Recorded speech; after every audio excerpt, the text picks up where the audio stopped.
যে আজিৰ যিটো পৰিৱেশ এই পৰিৱেশত আমি মুখ্যমন্ত্ৰী ডাঙৰীয়াই আগতে কৈছে যে 11.5টা সমষ্টিত আজি তাৰিখত আমি জিকি আছোঁ আৰু বাকী 2.5টা সমষ্টিতে বিৰোধীৰ লগত আহিব। কিন্তু এটা কথা ঠিক যে এই 2.5টা সমষ্টিত বিৰোধীত কিন্তু কংগ্ৰেছ দল নাই।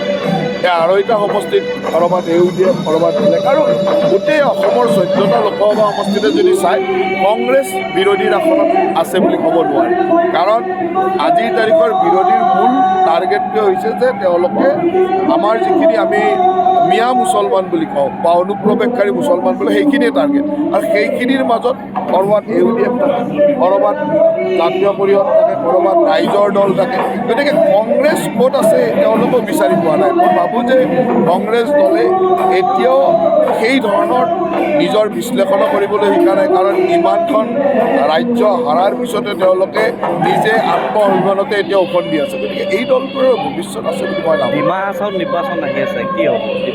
ডিমা হাছাওৰ নিৰ্বাচনত আমি 100% আসনতে বিজয়ী হ'ম আৰু আজিৰ তাৰিখত এনেকুৱা অৱস্থা হৈছে যে আমি মেক্সিমাম চিটতে আমাৰ লগত প্ৰতিদ্বন্দ্বিতাই নহয় এনেকুৱা এটা পৰিৱেশ। আৰু মই ভাবোঁ যে অহাকালি আমাৰ মাননীয় মুখ্যমন্ত্ৰী মহোদয়ৰ নেতৃত্বত ডিমা হাছাওৰ পৰিষদীয় ইলেকশ্যনৰ কাৰণে প্ৰাৰ্থিত্ব আদি নিৰ্বাচনৰ চূড়ান্ত বৈঠক হ'ব আৰু এই বৈঠকৰ পিছতে আমি নিৰ্বাচনৰ একেবাৰে আনুষ্ঠানিক কামবিলাকত